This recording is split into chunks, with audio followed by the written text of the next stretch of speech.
en compagnie du grand Manitou des boutiques Empire Fil Grisé. Cette semaine, on parle des différents types de sacs, autant de voyages, de snowboard. C'est un élément qui est très important dans notre kit. Oui, effectivement. Depuis une couple d'années maintenant, on voit qu'on a de plus en plus de clients qui rentrent pour des sacs de voyage, des sacs de snowboard pour ranger la planche, pour la protéger, dans le fond. Au début, il y avait juste quelques compagnies qui faisaient des sacs. Maintenant, on voit une panoplie de compagnies, de styles. Il y en a pour hommes, pour femmes, même pour enfants maintenant. Et ici, on en a un sur nous qui est très mince. Oui, effectivement. Bien, le premier sac qui est toujours le moins cher pour le snowboard, c'est l'étui. C'est dans le fond ce qu'on appelle en anglais un sleeve. C'est un sac qui est plus mince, qui est simplement pour protéger l'esthétique de la planche. C'est le modèle qu'on vend le plus. Évidemment, il y a des modèles qui sont plus techniques et plus gros pour différents besoins. Donc, pour les grands voyageurs, il existe le sac plus complet, oui. Plus épais, qui protège mieux aussi. Oui, effectivement. On en a un exemple ici. Il est un peu gros à montrer au complet, mais on voit déjà, c'est un sac qui est plus robuste, qui est plus épais. Plusieurs compartiments à l'intérieur du sac, souvent dépendant de la marque et le modèle que tu vas regarder. Tu vas avoir des modèles qui sont pour ranger les vêtements, les bottes, les accessoires. On a le facteur probablement le plus important. Le facteur roulette. Oui, exactement. Les clients, souvent, ils rentrent dans les magasins puis ils se demandent si ça vaut la peine d'investir pour un modèle avec roulette. C'est un petit peu plus dispendieux, mais laissez-moi vous dire que quand on est à l'aéroport, on est à veille de manquer notre avion, puis on a à trimballer, exactement, ça va vraiment faire la différence au niveau de l'effort physique qu'on a à mettre. Je vais vous dire, un sac de même, c'est une valeur sûre. Quand on investit pour ça, c'est quelque chose qui va rapporter à long terme, c'est sûr et certain. Bien, merci beaucoup, Phil. Il n'y a pas de quoi, ça fait plaisir.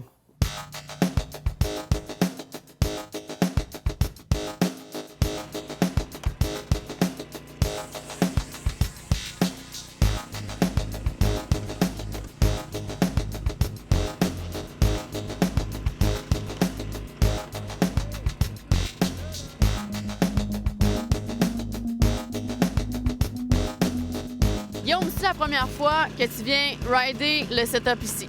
Là, oui. C'est la première fois, ouais. J'aurais pensé que c'est pas la première fois parce que tu te débrouilles quand même assez bien dessus. Ouais, mais c'est quand même un rail qui est quand même facile. Il est quand même bien seté. Le speed il est bon, la vitesse est bonne, fait que ça va bien. OK. Et bien seté, si tu avais à décrire pourquoi c'est bien seté, parce que bien seté, c'est un peu flou quand même. Si tu avais à donner des qualificatifs de bien seté. Dans le fond, la chose la plus importante, je pense, c'est quand même d'avoir une bonne vitesse. Dans le fond, avec laquelle on peut vraiment décider comment on va prendre le rail. Puis aussi, il y a le kicker puis le landing, dans le fond, ce qui va nous faire atterrir. C'est vraiment important de ne pas avoir un landing de glace, parce que sinon, là, on risque de rusher un petit peu. Et c'est quoi l'intérêt de venir faire du rail dans la ville comme ça? Tu sais, c'est un peu moins bucolique que dans la forêt avec les arbres. Là, on est à côté d'un mur de briques, il y a des spots, il y a un bruit de génératrice. Puis le paysage, c'est le vieux port, le vieux port de Montréal. Oui. De loin. De loin. Mais ce qui est le fun, c'est que c'est vraiment, je sais pas, c'est vraiment underground, c'est vraiment dans la ville, c'est un petit peu ghetto si on veut. C'est ça qui est cool, les shots sont belles à cause de ça. Puis aussi, c'est vraiment différent que des rails de parc, parce que des rails de parc, tout le monde peut les faire, puis c'est sûr que quelqu'un d'autre a fait le même truc que toi durant l'année, c'est sûr. Fait que c'est ça qui est le fun. Et aujourd'hui, qu'est-ce que tu essaies de faire depuis tantôt? Parce que je te vois rusher sur un truc en particulier. Ouais, ben là, j'ai fait un 50-50, j'ai sauté sur l'autre en frontside 1. Là, j'essaie de faire 50-50 puis sauter sur l'autre en frontside 2.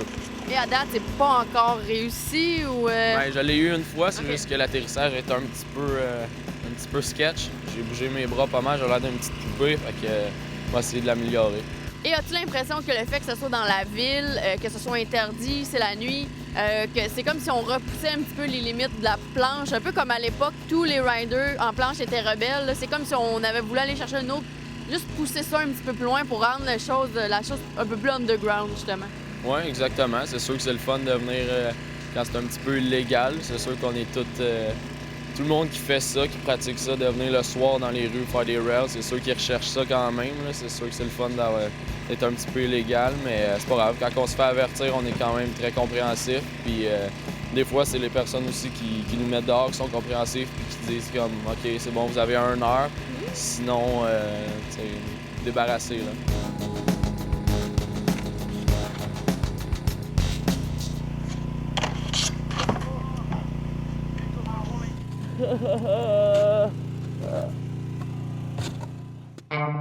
Voici le tableau des activités Coors Light.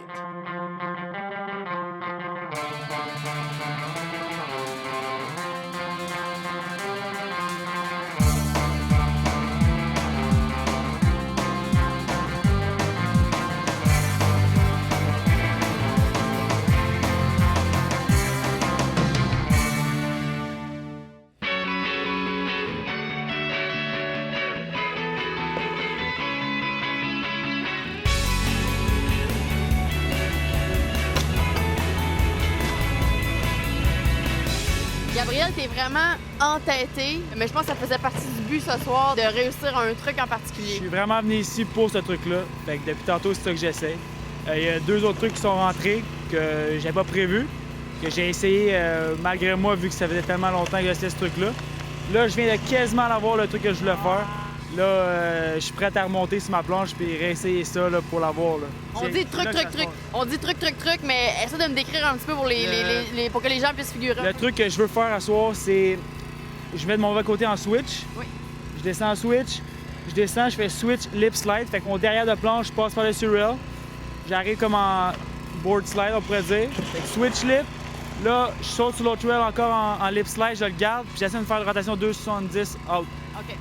Fait que switch lip, deux out.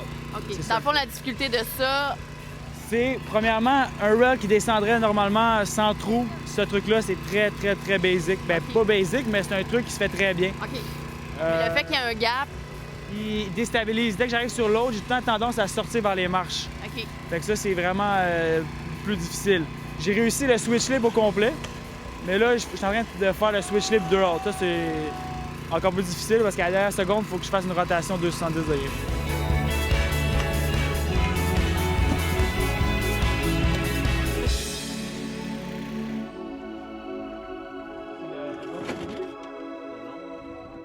Restez là après la pause, on se transporte au spot numéro 2 au Stade olympique. Ce segment d'émission vous a été présenté par Joe Louis. Ça mérite un Joe Louis.